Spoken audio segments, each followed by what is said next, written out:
All right. Hope everyone is doing well.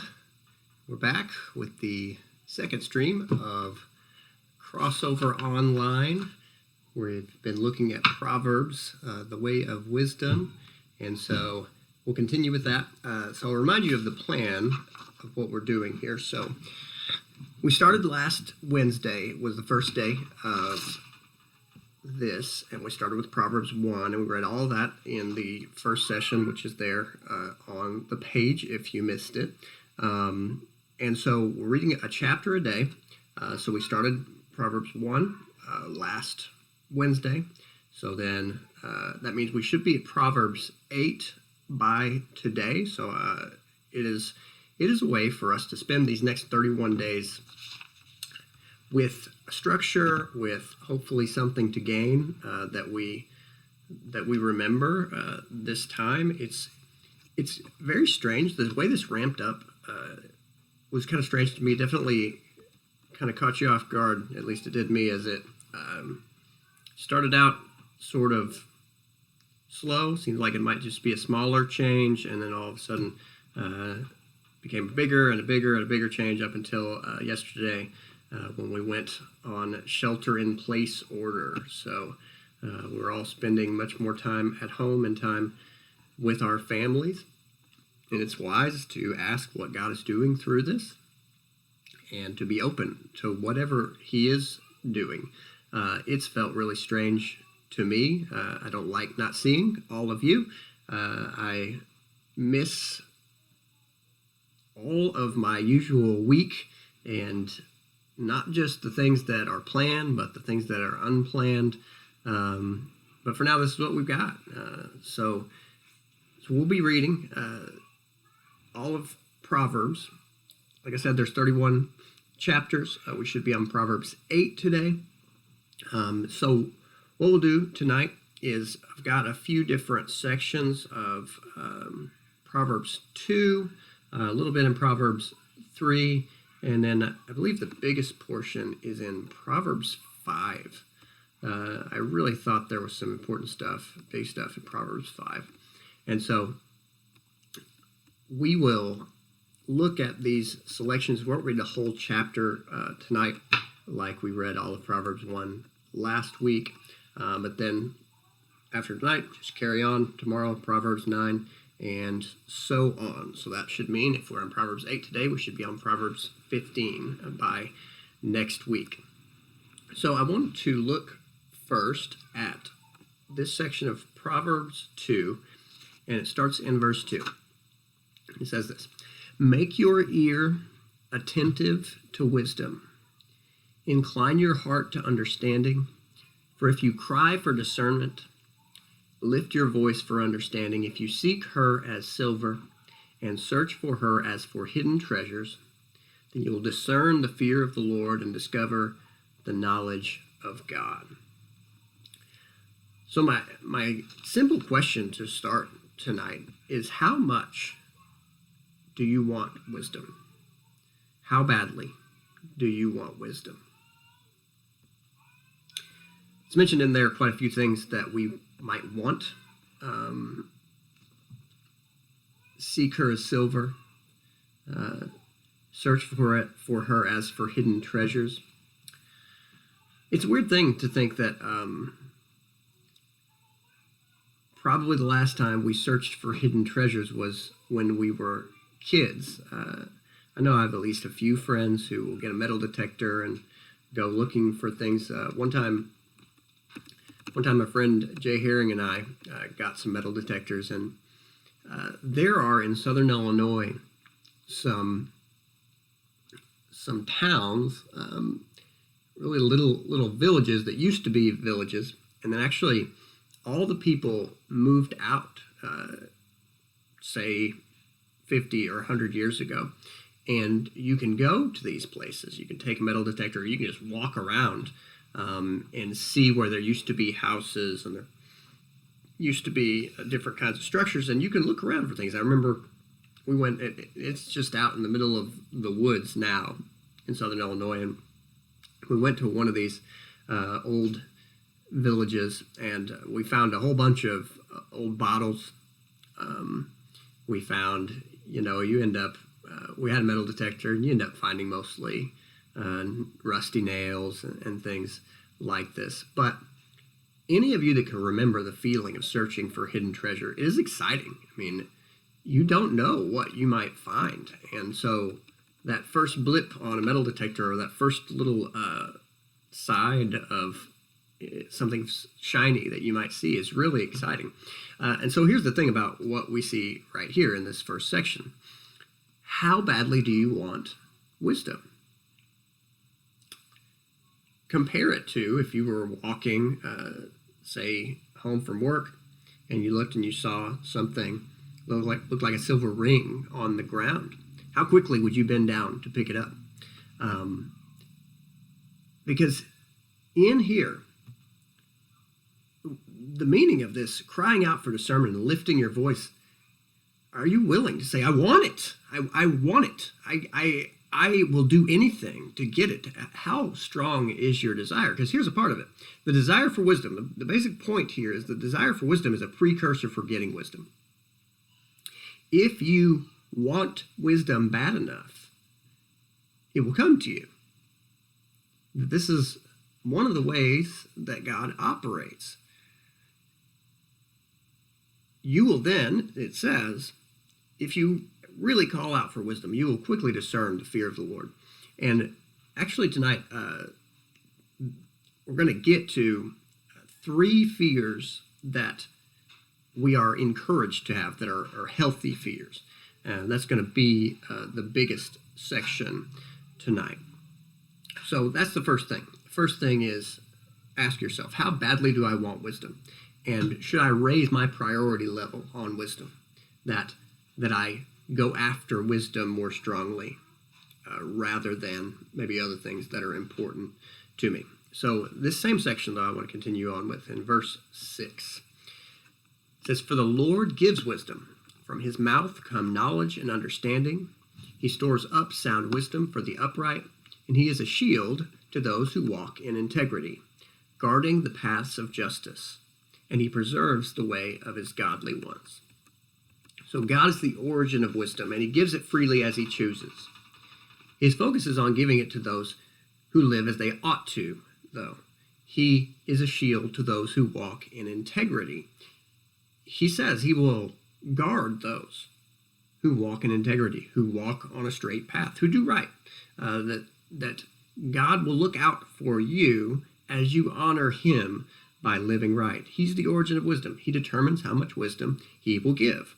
We're going to have a story here in just a minute, a big story, about how important it is to walk faithfully before God, how important it is for him to be a shield for you. And so we'll look for that.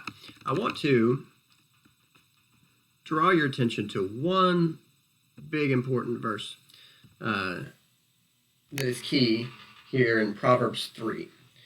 This is a well-known verse, Proverbs 3, 5 and 6. Trust in the Lord with all your heart, and do not lean on your own understanding, or lean not on your own understanding.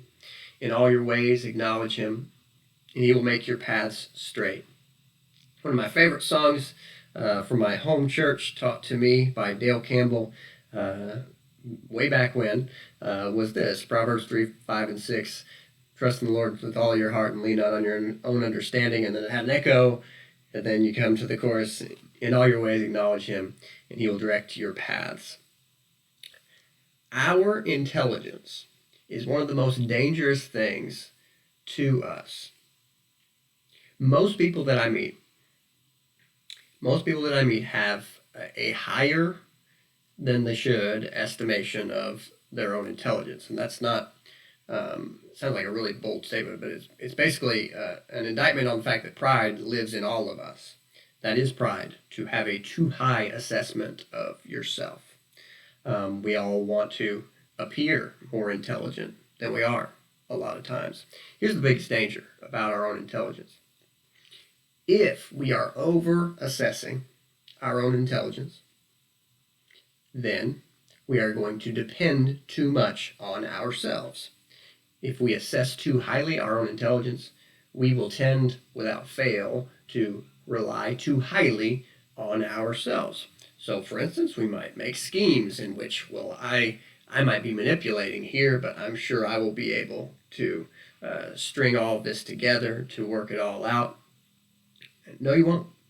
This verse specifically says to you, if you are tempted to lean on your own understanding, turn away from that temptation. Trust in the Lord with your heart and don't lean on your own understanding. If you honor him, acknowledge him, he will direct your paths. He will make your way before you. You don't have to rely on your own intelligence. It's not the wisest thing to do. You do your best, but honor God, knowing that him watching out for you is better than you watching out for yourselves. That is going to play in here in a moment in a really big way to the big story that we get to. It is wise, by the way. Verse 7, right up following that says, do not be wise in your own eyes. Fear the Lord and turn away from evil. It is wise to know that there is much that you do not know. It is wise to know that there's much that you do not know. Do not be wise in your own eyes. Fear the Lord and turn away from evil. Well, in this same chapter, there's just one more thing that I want to mention. My son, it says in verse 11, my son, do not reject the discipline of the Lord or loathe his reproof, for whom the Lord loves, he reproves, even as a father corrects the son in whom he delights. I can tell you firsthand that children do not like to be disciplined in the moment. It is a really strange experience, not just to discipline your own child, but to become kind of tired of disciplining your child, like when they continue in disobedience and you look at them and you kind of say, I don't want to have to discipline you. I know this is going to hurt. We spank our kids when they do certain things wrong. We give timeouts. We do positive reinforcement. We do negative reinforcement. All of it comes to the table in our house. But it says here that we all experience that from God when he loves us. Whom the Lord loves, he reproves, even as a father corrects the son in whom he delights. I have had, in particular, with Cooper, times where he will, again, hit his brother or not listen when we tell him, hey, don't climb on the back of the couch or one thing. And he's already experienced a serious climbing on the back of the couch problem. He was climbing on it one day, slipped and hit his face right here where his nose meets his forehead. And he had a knot. It was huge. And we were so concerned that he had broken his nose. And it was one of those moments where,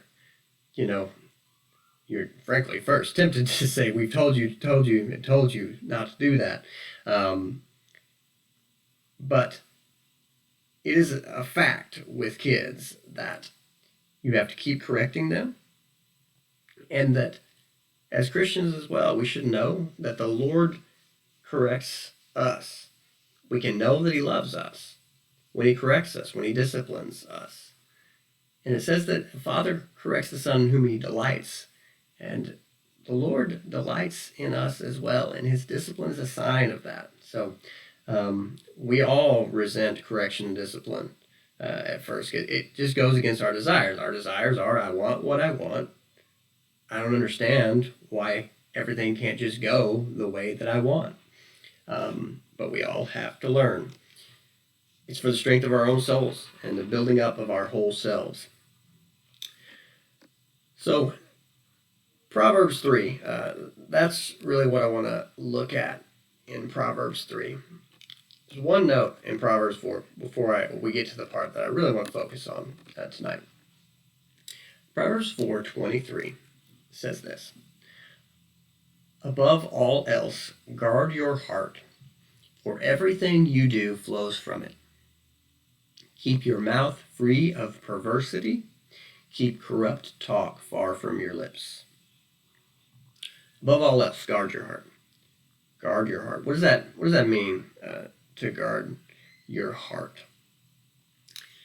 We often have this this attitude that the things that happen in our own minds are, one, nobody else's business. Two, don't affect anybody else.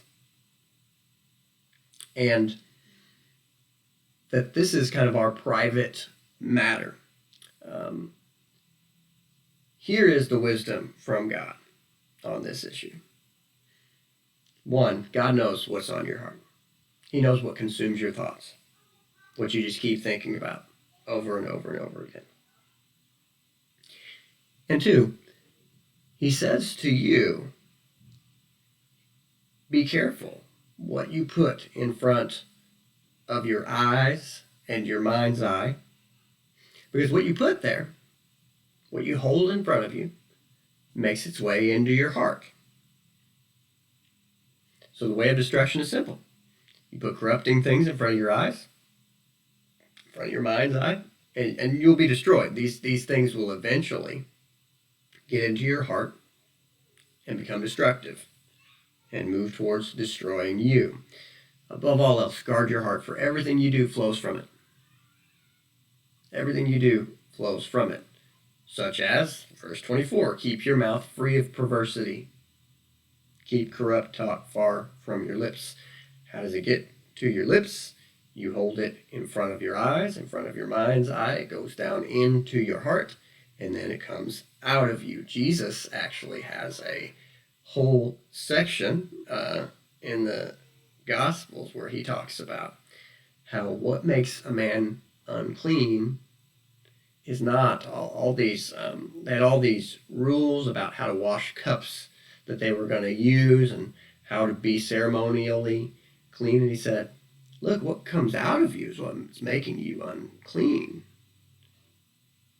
Jesus is the only person in history who has completely done what this verse says. Guard your heart, because he knew everything he did flowed from it.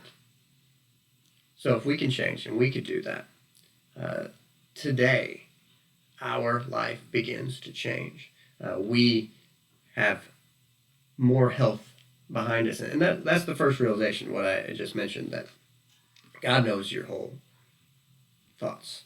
God knows your whole inner life. He says the wisest thing you can do is guard your heart. Be careful what you are letting flow into your heart, because what you let flow into your heart cycles through you.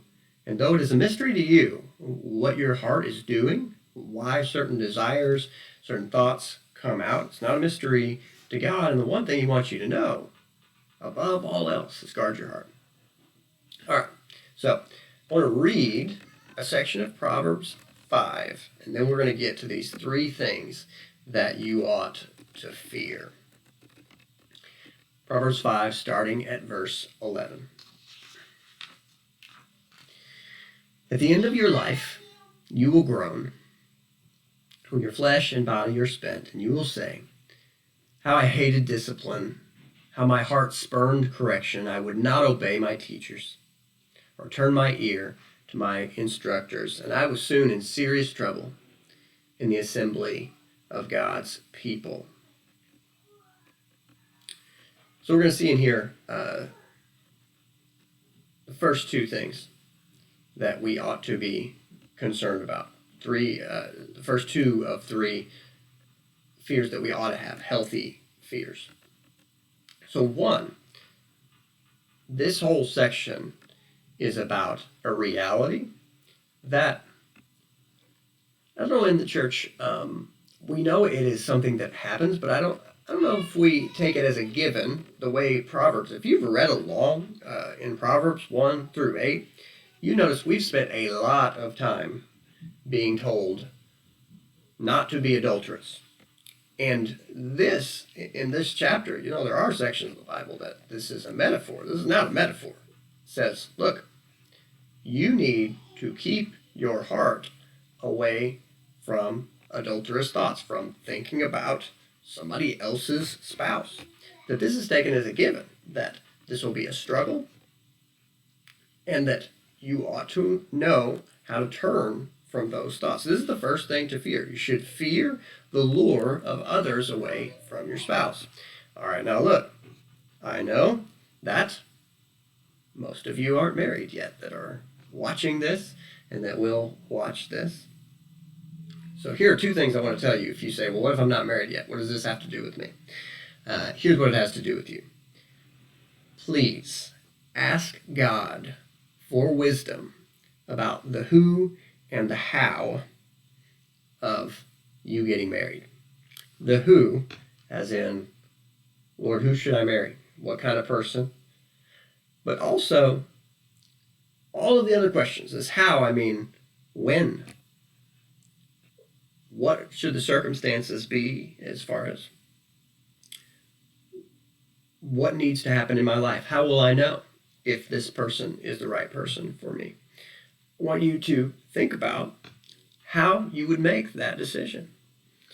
Because the time to think about it is not when you are deep in a relationship with someone who may or may not be good for you, but you have given your heart to them. Again, guard your heart, because you don't get wiser about relationships the further you get into them. The wisdom that you carry into the relationship with you is really important, because your heart will get tied in with someone and tell you that the relationship may be better. It may lie to you. Your heart may lie to you about how good the relationship is. So let's talk about it like this. Accepted wisdom. Now and for the last, say, 25, 30 years, it's been this.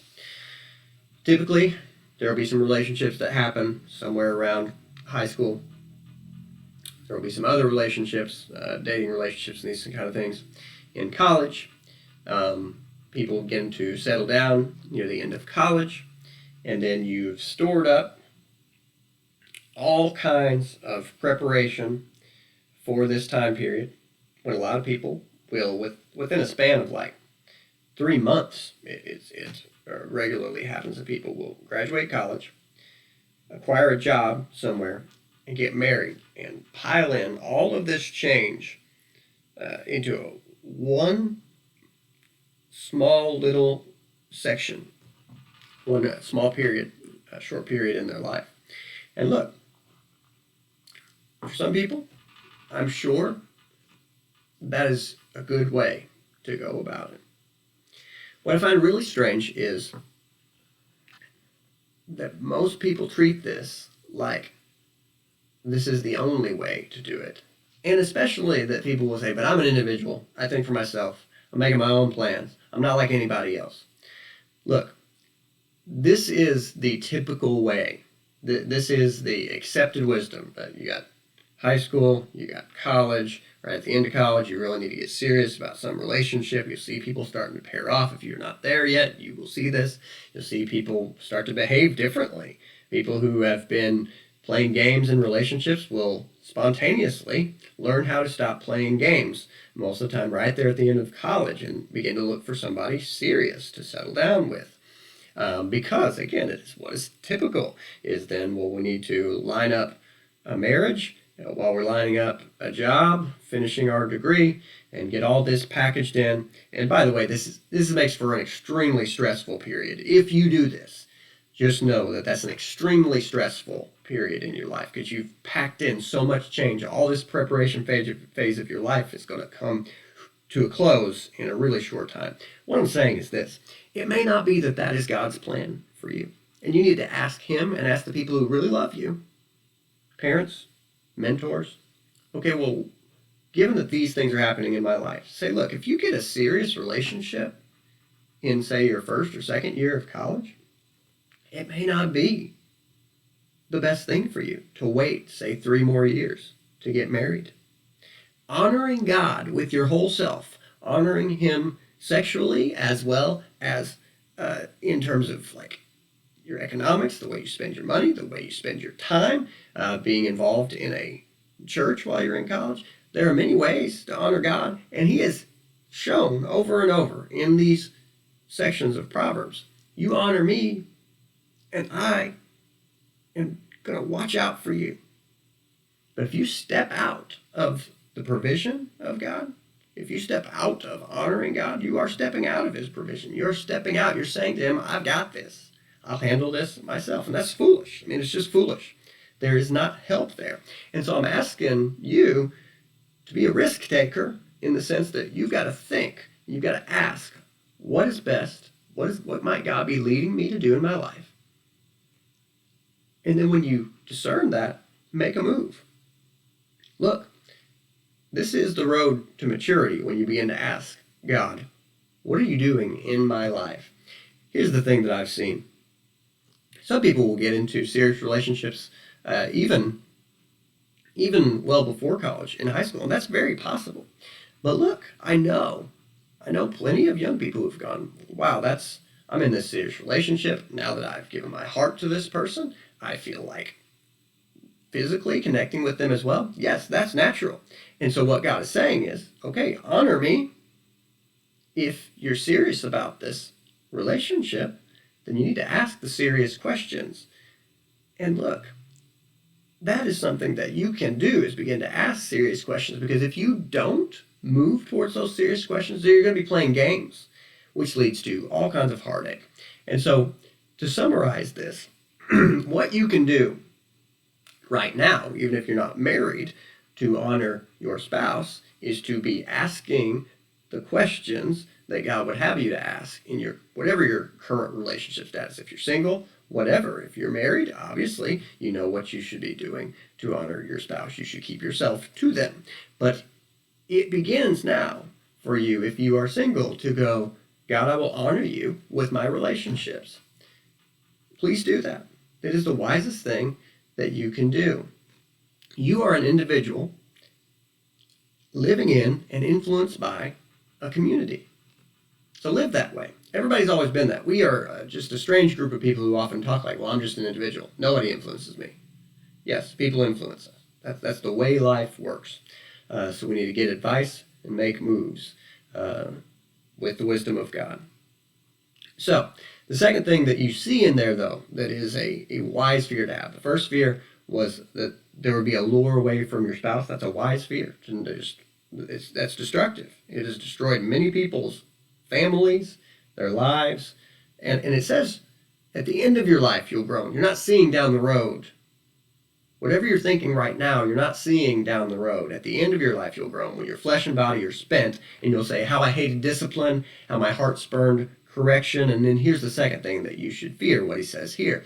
I would not obey my teachers or turn my ear to my instructors. Now, soon in serious trouble in the assembly of God's people. So you should fear an undisciplined life. I want you to ask yourself right now how much discipline there is in your life. How disciplined are you? When God teaches us discipline, I can tell you the entire reason that Megan and I discipline Cooper. Yes, we love him and we want good for him. What we expect to come out of this is that he will learn to have self-discipline. Meaning, one, he will develop character, so he's not doing hurtful things like pushing his brother down, or as he did 1 hour ago while Carter was running down the walkway behind the Tecumseh house. Cooper threw a really hard, big, bouncy ball just straight off of his head. We want Cooper to not do that in the future. And so you hope, as you discipline your children, that then in the future they will change their behavior from a changed heart. As we discipline our kids, they learn to discipline themselves. As God disciplines us, we learn to discipline ourselves. So the second thing that you should fear is an undisciplined life. Now, I want to read verse 21 to 23, and then I'll tell you a big, comprehensive story. Verse 21, excuse me, of chapter 5. For your ways are in full view of the Lord, and he examines all your paths. The evil deeds of the wicked ensnare them. The cords of their sins hold them fast. For lack of discipline they will die, led astray by their own great folly. Let me grab my drink.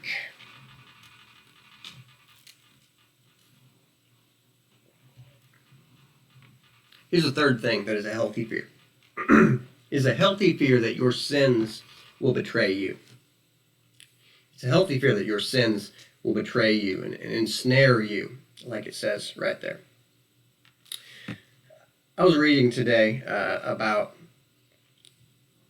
kind of how Richard Nixon was undone in Watergate. Now, so this is 1974. This is 6 years before I was born. And so it was really interesting to look over. There's an article here in a website called The Journal that just kind of puts together some talking points about how this all unfolded. And this is so instructive in these exact verses. Your ways are in full view of the Lord. He examines all your paths. The evil deeds of the wicked will ensnare them. The cords of their sins hold them fast. For lack of discipline they will die, led astray by their own great folly. All right, so first thing to know about how this all unfolded. You need to know a little bit about what kind of guy Richard Nixon was.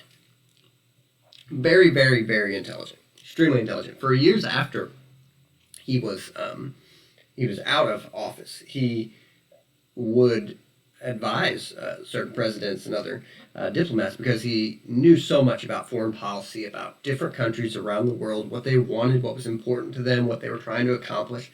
And look, there's a lot of countries, and so it's very difficult to keep all this straight in your head, but not for Richard Nixon. He had a great intelligence for that sort of thing, and his intelligence was not the problem.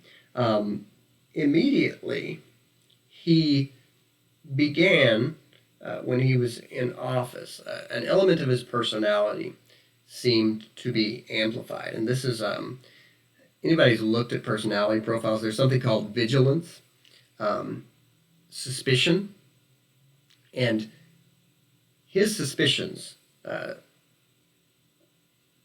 of everything, of so many different groups, rose. And it says he had so many wars going on. He had wars. He was keeping track of, the media. He came to hate the media during the presidential campaign when he ran against John F. Kennedy, and he held that loss. He blamed the media for favoring his opponent, and he resented the success that the Kennedys had. And he began to keep tabs on opponents, starting with the media, and he employed groups of people that they called White House plumbers, people keeping tabs on the various enemies that he had. And so the enemies that he gathered, or that he thought he ought to keep track of, the media, Democrats, he was a Republican,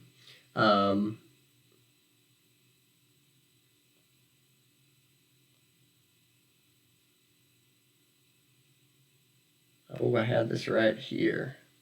There were, I believe, 6 different groups that he counted as his enemies.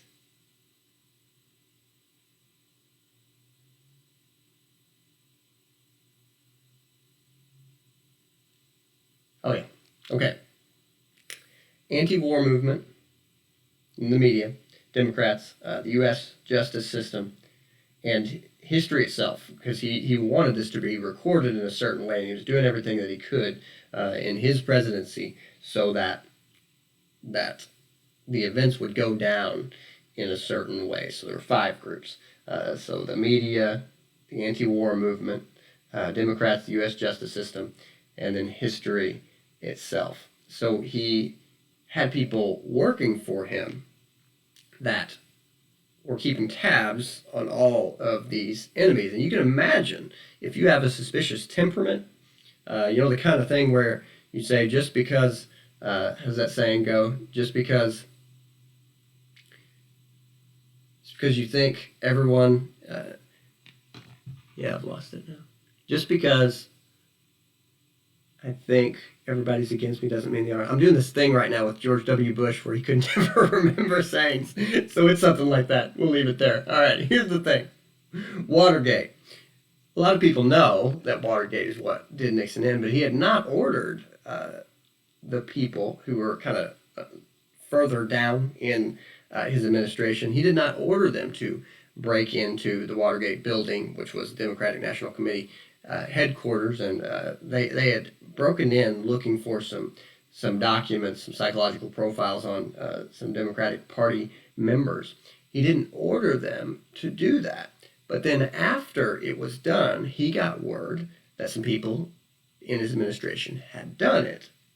And what he did order was the cover-up. He ordered the cover-up that this had been done. And then that eventually, there are tapes that eventually came out. Richard Nixon was so suspicious that he recorded his conversations with all the people who came into his office. That news came out. And those tapes are what did him in. There were recordings of him telling people to cover up that Watergate break-in.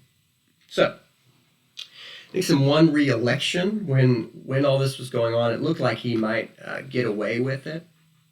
And he won re-election by a landslide, but then Bob Woodward and Carl Bernstein kept on digging, and they were tipped off about information that proved Richard Nixon had covered it up.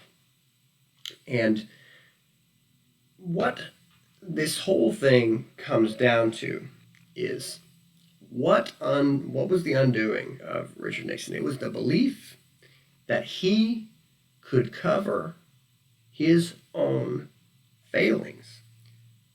The belief that he could sweep under the rug and that he could cover up the evil deeds of the people who were working under him. And ultimately, that's what did him in. Here's the deal. It is so easy for us. It is so easy for us to look at someone that has been caught in history and say, that's what happens, if you're a crook, if you're crooked, man, we look at that guy. Look how underhanded. Now, my question for you is, are you trusting in your own schemes? Is there in your heart a belief that my sins won't find me out? I can hide these issues and they won't be destructive in my life? Because if you believe that, that is foolish. That's foolish. Verse 23 says, "For lack of discipline, they will die, led astray by their own great folly." For lack of discipline, they will die, led astray by their own great folly. It is foolish to look at someone who has failed and to go, you know what the major lesson is? The major lesson is, boy, that person is crook. That's a lesson. The lesson is, we all have sins within us that will destroy us if one of two things doesn't happen. If they are not exposed, or if we turn away from them. If those sins are exposed, well then nobody trusts us anymore. If we turn away from them, then their destruction goes away. And that is the number one takeaway that I want you to have from this story. Your ways are in full view of the Lord. He sees your past. He sees everything that you are doing. The evil deeds of the wicked ensnare them. The cords of their sins hold them fast. And my prayer for you is either, one, my prayer first is you would turn from those. Any of those evil ways that you might trust in your own manipulations, in your own schemes, turn from those. But my second prayer is if you won't, I pray that they would be exposed so that you would not trust in them anymore. And that would be hurtful to you, but it's better than the alternative in which you think you're getting away with it, because you're not. You're not. So there's three things there that are healthy fears that I want us to remember. Is a healthy fear to not be lured from your spouse. Second, an undisciplined life. If we do not have discipline, that ought to make us fearful. We're being led like a lamb to the slaughter without discipline. And three, it's healthy to fear that your sins would ensnare and betray you. Why? Because you need to not trust in your sins. You need to trust in God. And so, there is much more there. I hope you are reading along. There are more things that we could take away from these first 8 chapters of Proverbs. In the next few chapters, a lot of these first 8 chapters have been about longing for wisdom. They're extended sections about just that long for wisdom. There's going to be a lot more sort of short, pithy sayings coming up, and so we'll be getting to those. But I hope you are reading along, taking notes. If there are things that you are thinking about Proverbs, you can put that in the comments or on Facebook. Share it with each other. Text each other. You don't even have to text it to me. Look, in these times, don't let yourself kind of dissolve into, the kind of time where it's just like, well, Netflix has started. Why stop it? Have more structure in your life than that right now. Look, this is a time where we can either make use of what strange times we are in, what a strange period this is, or we will come away with regrets. Look, sooner or later, we'll be out doing what we usually do again. But I pray that we would make the most of this. I hope this is a helpful thing. I miss being together with all of you. I hope that we'll get to do that soon. But in the meantime, we'll do this together. And so we're going to leave it there for tonight. Please do keep reading. Proverbs 9 tomorrow. Finish up Proverbs 8 today.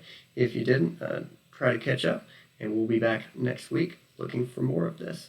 So hope to see you all soon. Have a great evening.